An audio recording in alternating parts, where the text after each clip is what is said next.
오늘의 교리문답 같이 보겠습니다.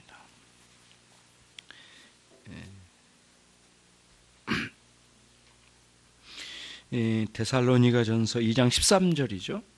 같이 그 본문을 같이 읽겠습니다. 이러므로 우리가 하나님께 쉬지 않고 감사함은 너희가 우리에게 들은 바 하나님의 말씀을 받을 때 사람의 말로 아니하고 하나님의 말씀으로 받음이니 진실로 그러하다.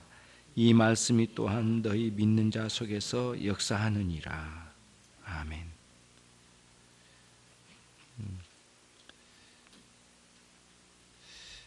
자, 밑에 누가복음 10장 16절 너희 말을 듣는 자는 곧 내 말을 듣는 것이요 너희를 버리는 자는 곧 나를 버림인 것이요 나를 버리는 자는 나 보내신 이를 버리는 것이라 하시니라.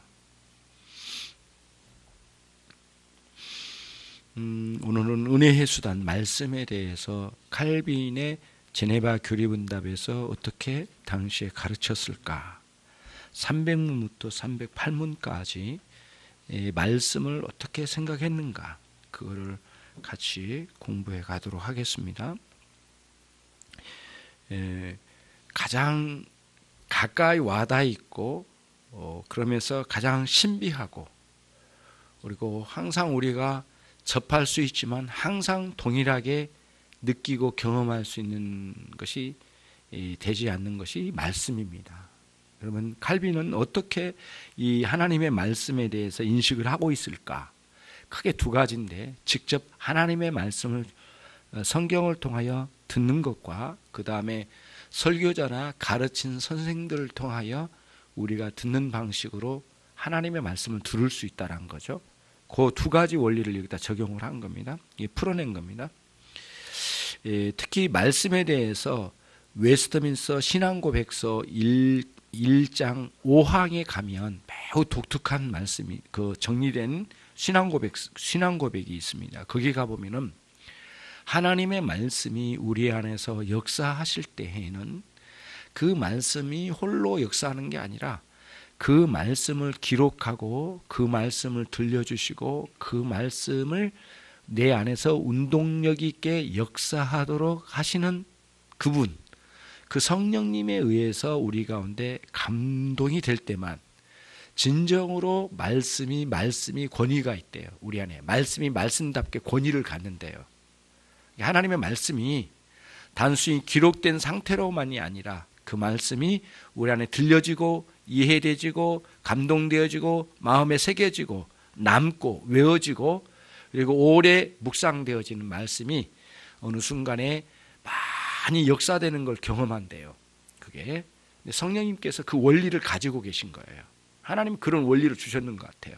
그래서 말씀으로 만물을 지으시기도 하고 만물을 하나님께서 이렇게 섭리해 나가시고 다스려 가시기도 하시지만은 가장 신비롭고 영광스러운 건 뭐냐면 저와 여러분 같이 이토록 죄인에게 있어서 내적으로 역사하신다는 거예요. 말씀이, 하나님의 말씀이. 그게 매우 신비로운 부분이에요. 그런 관점을 이제 생각하고, 당시에 특별히 칼빈 종교개혁자들이 그토록 원했던 건 뭐냐면 빼앗긴 성경을 되찾는 거였어요. 왜냐하면은 그 말씀을 빼앗긴 성경을 소유해야만 그 성경이 자꾸 우리에게 들려지고 알려지고 우리가 들은 바 되고 감동되고 새겨지면서 우리가 은혜가 있을 거 아니에요. 로마 카톨릭은 정책적으로 철저하게 성경을 모든 시민에게서 거둬들였어요. 성경을 가지고 놀았다는 죽임을 당한단 말이죠. 성경을 번역해가지고 가지고 논다 그러면 그때는 엄청난 벌이 가해졌어요.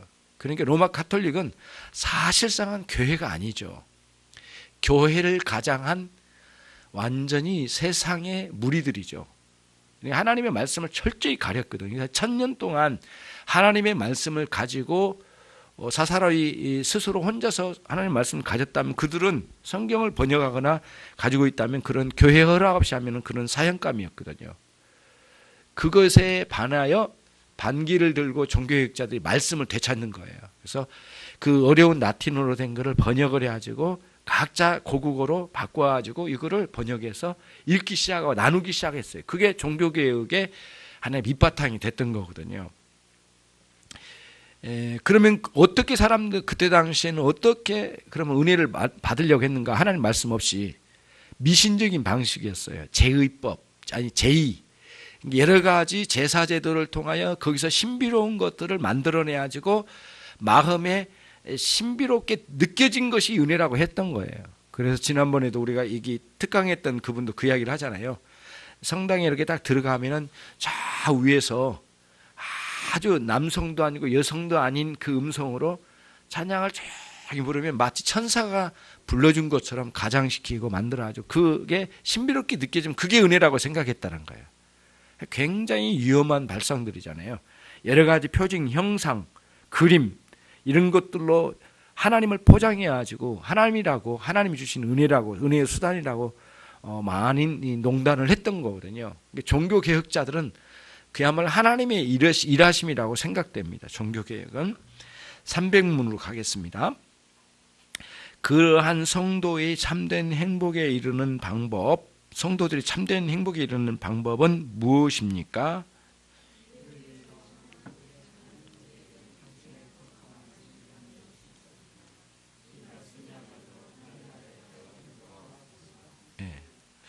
그 마지막 부분, 하늘나라에 들어가는 입구와 같다. 하나님의 말씀이.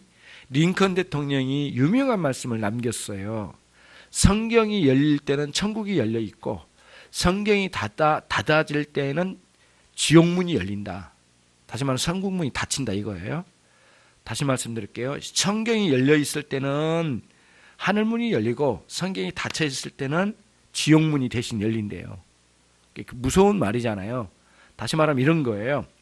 성경의 말씀을 따라서 마음을 가지고 따라갈 때는 은혜를 받지만은 성경을 따라가지 않고 성경을 듣지 않으려고 할 때는 우리 안에서 은혜가 소실되고 우리 안에 있는 부패한 요소들이 올라온다는 거거든요. 이게 자동적으로 그럴 수밖에 없게 돼 있대요. 링컨이 그거를 관통해서 봤던 거예요. 유명한 말이에요. 301문, 여러분은 어디서 그 말씀을 얻습니까?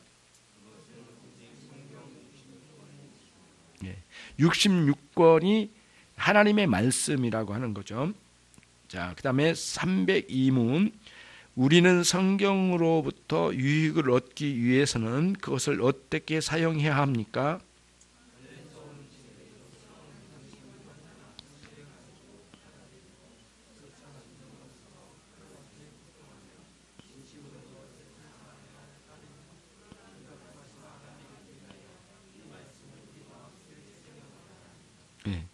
그러니까 성경이 하나님으로부터 온 말씀이라고 하는 확신, 우선 그게 있어야 되고 기본이겠죠. 문제는 우리가 뭐냐면은 그 말씀과 내가 하나됨이 굉장히 중요한 문제예요. 말씀과 하나됨이라는 게 무엇일까? 이게 의문이 좀 많이 들잖아요. 저는 이해를 이렇게 하고 있습니다. 우리가 말씀을 듣다 보면, 그러니까 우리가 말씀을 읽고 연구하다 보면 때로는 그 말씀이 나의 상황과 동떨어지긴 하는데 분명히 이 말씀이 옳은 것 같아요. 근데 거부감까지는 아닐지라도 그 말씀에 내가 마음이 딱 달라붙지 않는 가운데 좀 동떨어진 같은 느낌이 들 때도 있지만 어느 순간에는 그 말씀이 정말 내 마음에 와닿아요.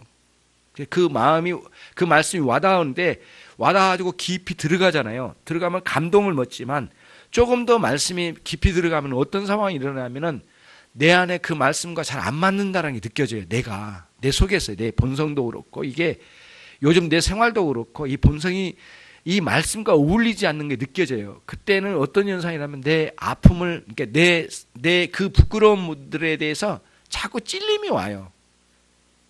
때로는 막 걸려요, 자꾸. 그래서 놀랍게 때로는 그러면서 그거를 수용을 하게 되면 회개가 되지만은 그 말씀이 그렇게 될 때 수용을 안 하고 받아치면은 결국에는 그 말씀을 외면해 버리고 별로 관심을 안 둬버리고 그럴 때 이제 말씀을 가지고 우리 안에 역사하시는 성령님이 역사하시면 성령님의 일하심을 자꾸 소멸시키는 그런 경우가 많아요. 말씀으로 일하시는 성령님을 소멸시키는 거죠. 예. 그런 원리를 항상 저와 여러분이 같이 가져야 되거든요. 이런 부분이 굉장히 중요해요. 그래서 데살로니가 후서에도 나온 말씀처럼 하나님의 말씀과 그 다음에 성령을 소멸하지 말라는 말씀이 있어요. 말씀에 대해서 함부로 대하지 말라는 것과 성령을 소멸하지 말라는 것 항상 같이 가요. 대부분은 항상 연관성을 가지고 있어요. 그래서 하나님의 말씀이 여러분과 여러분의 생각과 여러분의 사상과 때로는 가지고 있는 많은 상황 속에서도 말씀과 하나됨으로 그걸 감당하는 거거든요. 이런 거예요. 예를 들자면은 여러분이 고난을 당했어요. 어려움을 당했는데 그 어려움을 불평과 원망으로 갈 때는 내 받아치는 거거든요. 그렇지만 그 어려운 고난을 나의 것으로 받아들여 가지고 내가 이거를 기꺼이 받고자 하는 마음을 가진 거예요. 그러면 이게 뭐예요? 이 어려운 고난을 내 십자가, 나 자신의 십자가, 잠깐 여기 보세요. 고개를 들고 그러니까 이 어려운 고난이 나의 것이라 하고 내가 짊어지는 거예요. 이거를 뭐냐면 자기 십자가화라고 그래요. 근데 그러지 않을 때가 대부분이거든요. 너무 불평이 많아, 원망이 많아, 그리고 거기에 대해서 너무 짜증나, 이런 식으로 갈 때는 그 고난을 주신 하나님의 섭리 가운데 주신 거를 받아치는 거거든요. 근데 말씀이 은혜가 되고 내 안에 육화가 되면 놀라울 정도로 그 어려운 상황을 받아들여져요. 인정을 해요. 그리고 그거를 감사를 해요. 때로는 놀랍도록. 그래가지고 그 고난이, 어려움이 내 십자가로 딱 짊어져가지고 딱 가는 거예요. 근데 그토록 오랜 시간 동안 고난을 통해서 뭔가 나를 고치시려고 하는 하나님의 은혜가 있는데 그거를 멸시해버리고 자꾸 내 인생은 왜 이래, 나는 왜 실패해, 자꾸 이런 식으로만 가거든요. 계속 거기서 맴돌면 안 됩니다. 여러분의 주어진 많은 상황들을 이렇게 하고 그 다음에 내가 주신 말씀을 따라 어떻게 더 적극적으로 순종해 갈까. 그러니까 고난이 오나 뭐 순풍이 오나 역풍이 오나 상관없이 그 배는 움직여 갈 수 있는 거거든요. 제가 그 요트를 탄 적이 있습니다. 요트, 우리 목사님들과 함께 요트를 빌려서 타가지고 같이 한번 갔다 오자 막 그래가지고 갔다 온 적이 있는데요. 장로님이 또 굉장히 싼 가격에 그거를 빌려주셔가지고 우리 목사님들이 한번 놀러 가가지고 그걸 한번 타자 했는데 놀라운 걸 하나 봐서 난 다른 건 다 잊어버렸는데요. 쭉 갈 때는 동력을 걸어가지고 쭉 갑니다. 1시간 정도 가요. 근데 거꾸로 올 때는 동력을 딱 끄더라고요. 그리고는 우리 입으로 이게 뭐랄까요, 그 위에 있는 돛을 이렇게 움직여가지고 끈이 굉장히 많아요. 근데 그 끈은 이리 땡겨 저리 땡겨 계속 움직이면서 방향을 잡아가더라고요. 근데 여러분 놀라운 건 제가 거기서 참 놀라운 게 그 하나였어요. 뭐냐면은 바람이 저쪽에서 이쪽으로 부는데 어떻게 하죠? 그걸 타고 그쪽으로 가는 거예요. 어떻게 이럴 수 있냐고 그랬더니 이 방법이 있대요. 그래서 그 사람이 동력을 끄고 이걸 돌려가지고 바람이 오는데 옆으로 가는 거예요. 어떻게 그렇게 되는지는 모르겠어요. 저도. 근데 그렇게 간답니다. 그래서 어떤 바람이 불어도 내가 목적한 바로 갈 수가 있답니다. 예, 여러분의 인생에 역풍과 이런 그 역풍과 순풍이 막 이게 교차적으로 일어나더라도 괜찮아요, 여러분. 하나님의 말씀으로 가는 사람들은 그 말씀과 함께 하나가 된 사람들은 어떤 방향에서 바람이 불더니 내가 하나님이 원하신 목표 지점 믿음으로 가는 사람은 간다는 거예요, 이게. 아니, 못 갈 것 같은 느낌이 들지만 그렇지 않다는 거예요. 그래서 여러분에게 많은 고난을 당하는 몇 개월, 몇 년의 기간이 내 인생에 손해본 기간이다 이렇게 생각하지 마시고 오히려 그 기간이 나를 다루고 가시는 하나님의 특별한 기간이라고 생각하시고 우리 감사하셔요. 오늘부터 감사하셔. 그리고는 그 말씀과 하나가 되시는 여러분이 되시기 바랍니다. 마음에 크게 와닿으면 얼마나 기쁜지 몰라요. 예, 얼마나 기쁜지 몰라요. 저는 오늘 오전 설교 그 내용 있잖아요. 출애굽기 3장 10절과 그 원래 1절부터 12절을 잡아놓고 계속 그거를 묵상했거든요. 핸드폰을 옮겨놓고 읽고 또 읽고 또 읽고 해서 잠잘 때 또 일어나서 그 다음에 생각나면 그거를 연상하고 그 다음에 그때 모세는 무슨 생각을 했을까, 얼마나 마음 아팠을까 봤더니 그 앞에는 실패담이 있네. 그 다음에 하나님 만나주시면 이거를 계속 생각하면서 한 주간 굉장히 마음에 이렇게 와닿고 내 마음에 움직임이 있었어요, 솔직히. 그래서 정령대가 너와 함께하리라는 이 말씀을 중심으로 앞뒤 문맥을 계속 왔다 갔다 했거든요. 계속 이 말씀 왜 여기에 필요하지? 그러면 모세는 왜 이걸 기록했을까? 이것만 기록했나? 2장으로 갔더니 자기 인생의 최고의 실패의 담을 거기다 담아놨더라고요. 2장에 가면 가장 어두운 마음이에요. 처절한 모습이 보여요. 그 우물가 앞에 앉아가지고 이렇게 초라하게 노숙자 마냥 이렇게 있는데 그 앉아있는 모습을 거기에 2장 11절로 15절 끝에가 나오거든요. 내가 우물가에 앉아 있었다. 얼마나 초라한지 몰라요. 근데 그게 40년이 지났어요. 하나님 오셨어요. 그거를 같이 이렇게 들으니까 얼마나 그 하나하나가 다 모세 인생의 살이 되고 피가 됐더라고요. 너무 감사하더라고요. 그래서 그렇게 이제 말씀이 묵상되는 거거든요. 여러분 오늘 또 가셔가지고 여러분들이 읽어가고 있는 성경도 좋고 오늘 오전에 설교도 좋고 오늘 지금 하는 이 말씀의 내용도 좋고요. 말씀을 계속 붙들고 때로는 안 되면은 핸드폰으로 그 본문을 성경을 확 찍어요. 찍어가지고 가지고 다닌 거예요.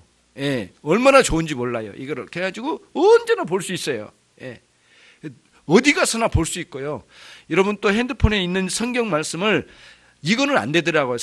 핸드폰 가지고 성경을 통독하기는 어렵더라고요. 그런데 뭐냐면 검색을 하고 찾고 어느 부분을 탁탁 보는 것은 최고예요. 핸드폰이. 저는 그거 통독은 안 하기로 했어요.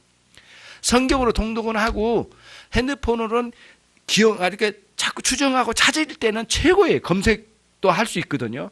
그래가지고 그 본문을 알고 그 다음에 그 본문에 나오는 단어를 한번 쭉 찾으면 어느 거는 100개도 나오고 200개도 나오거든요.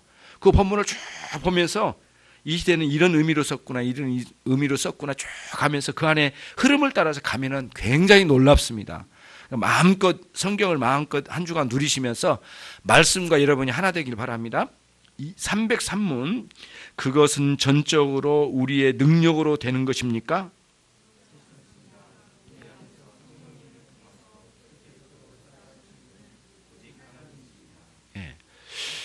여러분 여러분이 많은 공부를 안 했어도 괜찮아요.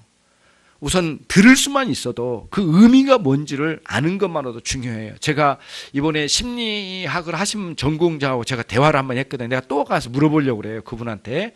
그분이 뭐라고 하냐면은 아주 중요한 말을 하나 저에게 던져줬어요. 어린아이가 처음에는 장난감 가지고 인형 가지고 논답니다. 그러면 그 세계가 있답니다. 인형의 세계를 누린답니다. 어린아이가. 그다음에 그거를 식상에서 버린답니다. 그럼 다른 게 있대요. 뭐 남자아이 같으면은 이제 자동차 같은 거 논대요. 그다음에 또 버린대요. 그다음에 자기가 취미 생활 정도 하고 뭐 운동 같은 거 할 수 있는 거 아니면 애들하고 축구도 하고 그럼 그런 세계를 누린답니다. 그러면 거기서 마음껏 자기 세계를 누리다가 그 다음 단계로 간답니다. 근데 그 과정에는 항상 누가 있냐면 옆에 부모가 있대요. 엄마가. 그래서 엄마가 그걸 교리도 하고 야단도 먹고 그러면서 올바르게 가고 막 그렇게 잘못된 걸 고쳐간대요. 이 세계, 이 인형의 세계, 그 다음 자동차 세계, 장난감의 세계 막 이런 걸 쭉 이렇게 나간대요. 그러면 어린아이 같으면 이제 게임의 세계도 있겠죠. 요즘은 게임으로 많이 가는 게 문제도 있는 것 같은데 이렇게 단계가 있대요. 쭉 간데 가장 복된 단계가 하나 있답니다. 그게 뭔 줄 아세요, 여러분? 난 그분에게 그 듣고 굉장히 새롭게 들었어요. 언어의 세계에 들어갈 때가 가장 중요한 단계래요. 부모님이 말씀하신 게 뭔지, 내게 무슨 의미가 있는지 이렇게 깨닫는 데가 있대요. 말을 듣기 시작한대요. 근데 이거를 빨리 체득한 아이가 굉장히 훌륭하게 성장한대요. 언어의 세계를 딱 꿰뚫을 때, 아, 선생님이 그 말이구나, 그 의미구나. 그리고 그거를 막 상상으로 끌고 가지고 자기 표현도 할 수 있는 언어의 세계에 딱 들어가면 최고 수준이래요. 그 순간 제가 뭐 생각했겠어요? 맞다. 한 신자가 하나님의 말씀의 세계에 딱 들어오는 순간 그 사람은 엄청나게 성장할 거다. 이 사람은 엄청난 일이 일어날 거다. 그러니까 말씀에 대해서 굉장히 놀라운 경험담으로 속 들어오는 거예요. 어느 말씀이 이런 의미구나. 와, 이 말씀이었구나. 이 말씀은 내게 이런 의미가 있구나라고 하는 생각을 가지고 막 굉장히 많은 상상과 묵상을 가지고 갈 수 있는 사람. 이게 말하면 어린아이가 언어의 세계로 쏙 들어가가지고 마치 아까 그 인형을 가지고 인형의 세계를 엄청나게 누리던 아이가 언어의 세계 누린 것처럼 누릴 수 있는 단계로 들어가듯이 우리는 성도는 하나님의 말씀의 세계로 들어가가지고 영적인 의미와 이 땅의 의미를 다 같이 꿰뚫어 보면서 이게 딱딱 오는 거예요. 그 순간이 굉장히 놀라운 변화가 일어난대요. 그거를 어떤 사람은 진정한 거듭남의 현상이라고 그렇게도 말하더라고요. 그러니까 여러분과 제가 오늘 말씀을 이제 배우니까 이렇게 되기를 바라고 정말 여러분들 안에 성령께서 역사하시기를 바랍니다. 원합니다. 303은 그렇지만 우리는 우리에게 제시된 말씀에 귀를 기울이고 듣기 위해서 그리고 이것을 읽기 위해서 애쓰고 열심을 내야 할 것이 아닙니까?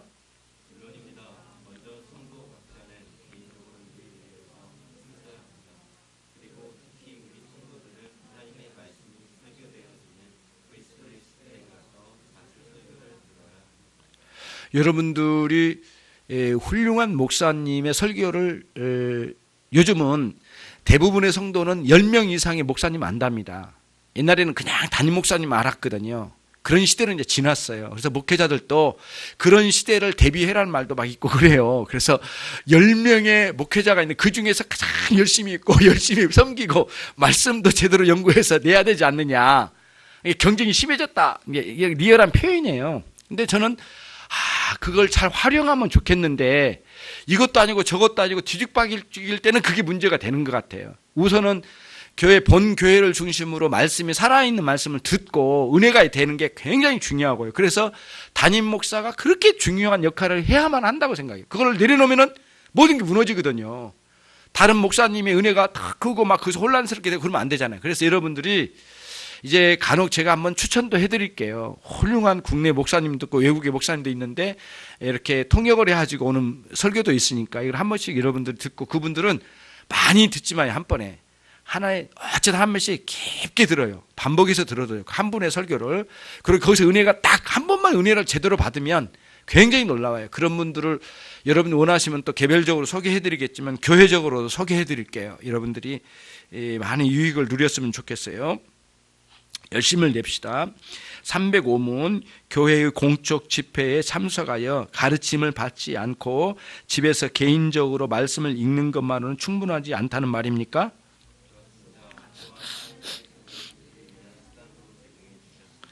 여러분 분명히 그렇습니다 했습니다. 시간 내고 그러면 모든 조건 안에 되면은 수요일 금요일 꼭 나오셔야 돼요. 같이 새벽 기도도 도전하시고 하나님께 나갑시다. 306문 교회의 공적 집회에 꼭 참석해야 할 이유는 무엇입니까?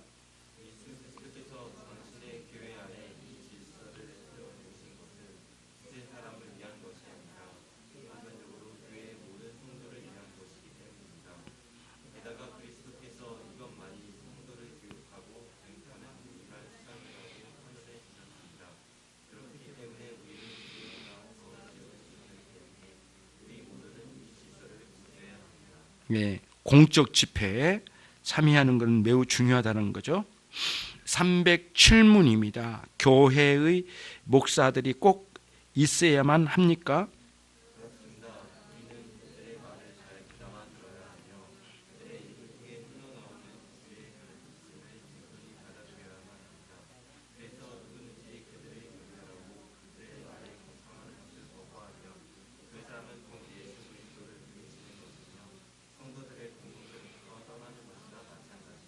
네, 이거는 누가복음 아까 읽었던 10장 16절 말씀과 그 연관지어서 생각해 볼 수가 있는데 왜냐하면 그때 당 칼빈 시대에도 그런 부류가 있었다는 거예요. 이렇게 목회자 없이 이와 같이 돌아가면서 형제 모임으로 막 이렇게 해서 그때 감동된 대로 막 듣는데 이게 전체 질서의 깨짐과 체계적으로 말씀이 전해지지 않는 문제들이 많이 발생해가지고 칼빈이 특별히 이거를 가르쳤던 것 같아요. 308문 목사들로부터 한 번 가르침을 받는 것으로 충분합니까? 아니면 그 가르침을 계속적으로 받아야 합니까?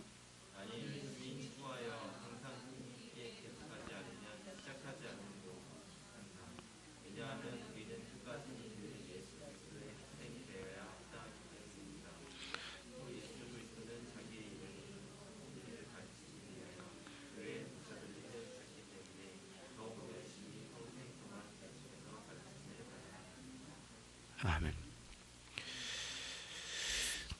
물론 목회자의 연약함이 많이 있습니다. 엊그제도 한번 목사님 저 어렸을 때 저 고등학교 때 가르쳤던 선생님이셨는데 그때 고등학교 영어 선생님이셨고 동시에 교회에서는 장로님이셨고 저희들을 가르쳐 주신 그 선생님이 있으시거든요. 그분이 아주 늦게 목회를 하셨는데 그분이 저한테 그 말씀을 어제 이제 한 40년 만에, 거의 40년 만에 통화하셨는데 그분이 저에게 그 말씀 하시더라고요. 김윤석 목사, 나는 목회하면서 내 인생을 새로 봤어. 너무 부끄러운 사람이야. 나 의도 많고 음욕적이고 얼마나 내가 부끄러운 인간인가를 목회하면서 깨달았대요. 그러면서 자기를 돌아보신다고 그러더라고요. 근데 그분이 76세신데 지금도 복음 전하고 다니시더라고요. 아무튼 연약한 목회자인 것은 분명히 연약한 것은 다 있지만 하나님께서 우리 교회를 여기에 두시고 저와 여러분 만나게 하시고 주님의 이름으로 함께 교회를 섬기면서 목회자로 어떤 사람은 같은 성도로 가면서 여기서 만나게 해주신 것 감사하면서 더 저와 여러분이 동시에 함께 정신을 차리고 근신하에 깨워서 주님 앞에 한 주간도 새롭게 살아갈 수 있는 귀한 한 주간이 되기를 바랍니다. 주님 감사합니다. 특히 은혜의 수단 말씀에 대해서 함께 짧게 같이 나누었습니다. 종들의 삶에 말씀이 우리 모두와 함께 되게 해 주시길 원합니다. 말씀과 하나 되는 복이 있게 해 주십시오. 하나님의 저희를 말씀으로 이끌어 주시고 때로는 많은 상황 속에서도 그 말씀이 깊이 우리 안에 들어와 육화되는 놀라운 역사가 있게 해 주시기를 원합니다. 예수 그리스도의 이름으로 기도 올립니다.